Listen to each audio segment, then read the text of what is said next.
Hi friends, Mahanadhi சீரியலுக்கான upcoming episode என்னென்னு பார்க்கலாம். இங்கே விஜய் பார்த்தோன்னா எல்லாரும் திட்டிப்பிடி தீர்த்துட்டு போயிடுறாங்க. காவேரி போய் தேடி கூட்டிகிட்டு வாடா அப்படின்னு சொல்லி திட்டி போடுறாங்க. எல்லாரும் பார்த்தா நிவின் யமனை எல்லாரும் காரி துப்பிட்டு போயிடுறாங்க. இப்படி பண்ணுவேன் நினைக்கவே இல்லைன்னு கங்காவும் எப்படி அவங்க அம்மா வாடி என் பிள்ளையே தேடிப்போம் அப்படின்னு ஆளாளுக்கு அங்கிட்டு தேடி போயிடுறாங்க. ராகினி மட்டும் செம்ம சந்தோஷமாக இருக்குது. இருந்தாலும் வலி இருக்குது, அடிக்கிற அடி அடிச்சுட்டு போயிட்டாளுங்க அப்படின்னு கோணி குறி போய் கிடக்குது மூளையில் போயிட்டு. ஆனால் அஜய் கண்டுக்கவே இல்லையே. இவ எக்கடு கேட்டால் எனக்கண்ணா அப்படின்னு சொல்லிட்டு அவர் வாட்டுக்கு போயிடுறாரு. பாவம் அண்ணியை போய் நம்ம தேடுவோம் அப்படின்னு சொல்லிட்டு இவ வேணவே வேணாம், ஒரு கதை இதெல்லாம் முடிஞ்சதுக்கப்புறம் இவளை வேணான்னு விவகாரத்தை பண்ணிடணும் அப்படின்ட்டு போயிடுறாங்க. இங்கே அப்படியே மூலையில் உட்காந்து அப்படியே காவேரி போட்டோ வச்சு அழுதுட்டு இருக்காரு. இப்படி வெண்ணிலாவும் இருக்கா. இவளை விட்டுட்டு நம்ம எப்படி போகிறதுன்னு சொல்லி ஃபீல் பண்ணிட்டு இருக்கல. தாத்தா வராங்க. என்னப்பா பண்ணிட்டு இருக்க? இல்லை தாத்தா, எல்லாரும் என்னை குற்றவாளி மாதிரி ப்ளேம் பண்ணுறாங்க, நான் அப்படி என்ன தாத்தா பண்ணேன் அப்படி சொல்லி அழுகுறாங்க. டேய் எதுக்குடா இப்போ ஏன் அழுதுட்டு இருக்க அப்படிங்கிற பார்த்தா அப்படி காவேரி சேலையை எடுத்து அப்படியே அவங்க அழகாக அப்படி டக்கு டக்குன்னு நடந்தாங்கல்ல. நளினமே இல்லைன்னு சொல்லிட்டு அந்த சேலையை அப்படியே அந்த ஒரு சூட் கேஸ் மேலே போட்டு அதை அப்படியே கட்டி பிடிச்சிக்கிட்டு அழுகிறாரு. அப்படி காவேரி இது நீ தான் காவேரிங்கிற மாதிரி, ஏன் காவேரி என்னை விட்டுட்டு போனேன் அப்படின்னு சொல்லிட்டு அழுகிறாரு. என்னப்பா என்ன நினச்சிட்டு இருக்க விஜய் அப்படிங்கல. இல்லை தாத்தா, நான் ஒரு தப்பும் பண்ணல தாத்தா, என் மனசு உங்களுக்கு இப்போவும் சொல்கிறேன், அப்போ சொன்னது தான் என் மனசு உடம்புல ஓடிட்டு இருக்க, ரத்தம் கூட காவேரி தான் சொல்லும், நான் அப்படி எப்படி தாத்தா அப்படிங்கல.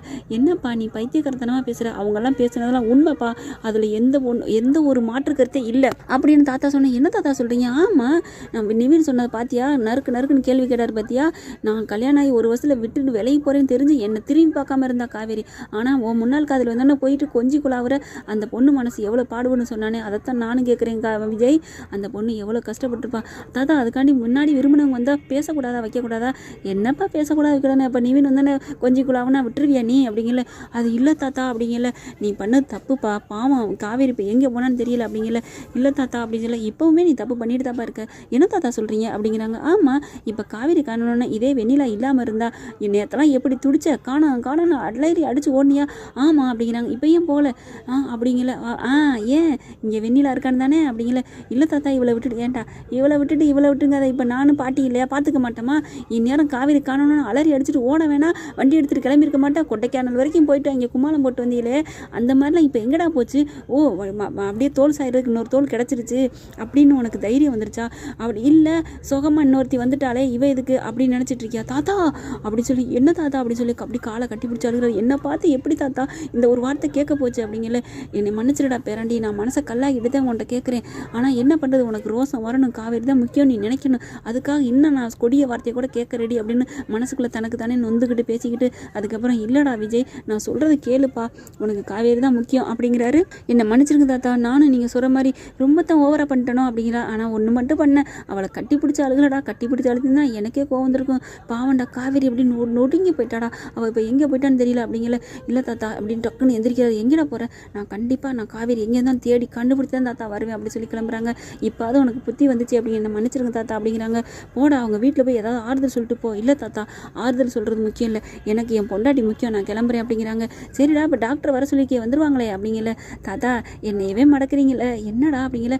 அதான் நீங்கள் 2 பேர் இருக்கீங்களே பாட்டி, நீங்களும் பார்க்க மாட்டீங்களா அப்படிங்கிறாங்க. உன்னை டெஸ்ட்டு வச்சேன், பரவாயில்ல ஜெயிச்சிட்டேன், பாராட்ட வந்தேன் அப்படிங்கிறாங்க. அவருக்குமா கிளம்புறாங்க. சரி கிளம்புறிய இரு அப்படின்னு சொல்லிட்டு வேகமாக போகிறாரு. எங்கே தாத்தா இருடா அப்படின்னு சொல்லி சூட் கேஸில் போய் விஜய் 2-3 ட்ரெஸ் எடுத்து வந்து கொடுக்குறாங்க. இந்தா அப்படிங்கிறாங்களா. எதுக்கு தாத்தா ஓன் ட்ரெஸ்ஸுடா, ஏன் அப்படிங்கல. நீ எப்படியும் 2-3 நாள் ஆகும் நீ தேடி கண்டுபிடிக்க, ஏன்னா அவள் எங்கே போய் எந்த மூலையில் உட்காந்துருக்காளோ உன் கண்ணிலே படக்கூடாது.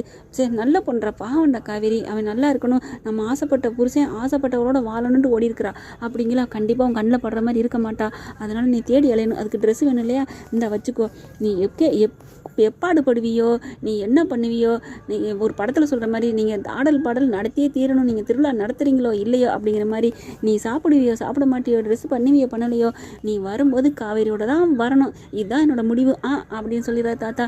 சாரி தாத்தா, நான் கண்டிப்பாக காவேரியோட தான் வருவேன் அப்படின்னு சொல்லிட்டு அங்கேருந்து வேகமாக கிளம்புறாங்க விஜய். ஓகே ஃப்ரெண்ட்ஸ், பார்க்கலாம் என்ன நடக்க போகுதுன்னு. இந்த பதிவு உங்களுக்கு பிடிச்சிருந்துச்சுன்னா உங்கள் பொண்ணான கையில் ஒரு லைக்கை போட்டு சப்ஸ்கிரைப் பண்ணிடுங்க. Thank you friends.